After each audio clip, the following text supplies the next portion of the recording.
আসসালামু আলাইকুম ওয়া রাহমাতুল্লাহ। গতকাল রাত ৮টার সময় ভারতের বাংলাদেশের যে হাই কমিশন রয়েছে সেখানে হামলা চালিয়েছে। অর্থাৎ গতকাল রাত ৮টার সময় অখণ্ড হিন্দু রাষ্ট্র সেনার ব্যানারে একদল নিরাপত্তা বেষ্টনী পার হয়ে বাংলাদেশ হাউসের মূল ফটকের সামনে এসে হাজির হয়। এ সময় তারা নানা ধরনের বাংলাদেশ বিরোধী স্লোগানের পাশাপাশি ভারতে নিযুক্ত বাংলাদেশের হাই কমিশনার রিয়াজ হামিদুল্লাহকে হত্যার হুমকি দেয়। তারা স্লোগান দিতে থাকে, বান করো, গুলি মারো শালোকে। এ হলো অবস্থা। তারা কয়েকটি গাড়িতে করে ২০-৩০ জন এসে আসে। নিরাপত্তা বেষ্টনী ভেদ করে তারা একবার মূল ফটকের সামনে যে স্লোগান দিতে থাকে। এ সময় বাংলা হাউসের যেটা আছে হাই কমিশনার, সেখানে রিয়াজ হামিদুল্লাহ সহ তার পরিবার অবস্থান করেছিলেন। তারা আতঙ্কের মধ্যে সময় পার করেছে। এর আগে আপনারা জানেন বাংলাদেশে হাই কমিশনকে লক্ষ্য করে একই কর্মকাণ্ড তারা চালায়।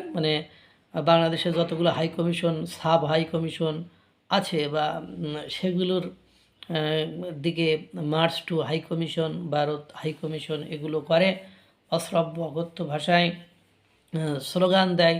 তারই প্রতিবাদ স্বরূপ ভারতের জনগণ অখণ্ড হিন্দু রাষ্ট্রের ব্যানারে এই জনগণ যে সেখানে আপনার এই কাজ করেছে। এতে করে বাংলাদেশ প্রতিক্রিয়া জানিয়েছে। এটা একটা নজিরবিহীন ঘটনা বলেও দুই দেশ থেকে বলা হয়েছে। এখন ঘটনা হলো, দেখেন, পথ দেখাইলে তো ওই পথে বিপরীত মেরে, ইংরেজিতে একটা কথা আছে, to every action there is an equal to opposite reaction. প্রত্যেক ক্রিয়ারই একটি সমান ও বিপরীতমুখী প্রতিক্রিয়া থাকে। যেমন ভারতের হাই কমিশন বাংলাদেশে আছে, তখন বাংলাদেশেরও হাই কমিশন তো ভারতে আছে। এটা হয়তো বা আমাদের বাংলাদেশের জনগণ ভুলে গিয়েছিল যে এ কারণে তারা দেখেন নাই যে চট্টগ্রামের হাই কমিশনের বাড়ির যে গেট, সেই গেটে পর্যন্ত পুলিশের ২-৩ নিরাপত্তা বেষ্টনী ভেদ করে সেখানে ইট মেরেছিল, পাথর মেরেছিল, সেটা আপনারা শুনেছেন। তারপরে বিভিন্ন বাংলাদেশের খুলনা সহ আরও কয়েক জায়গার ভিসা অফিস বন্ধ করে দিয়েছে নিরাপত্তাজনিত কারণে, এটাও দেখেছেন। এখন তারই একটা প্রতিক্রিয়া হিসাবে ভারতের জনগণ গিয়েছে তো ২০-৩০ জন। ভারতে তো মানুষ হলো মনে করেন আপনার ১৫০ কোটি। বাংলাদেশের ২০ কোটি মানুষের যদি এই আবেগ হয়, তাহলে ১৫০ কোটি মানুষের না কি আবেগ। এই জন্য বলি যে যা ভাবিয়া করিও কাজ, করিয়া ভাবিও না। Think before you leave. এই যে আপনি ভাববেন না আপনি একটা কাজ করে ফেলবেন, যে আপনার দেশের জনগণ সে দেশে আছে, চিকিৎসা নিতে গেছে।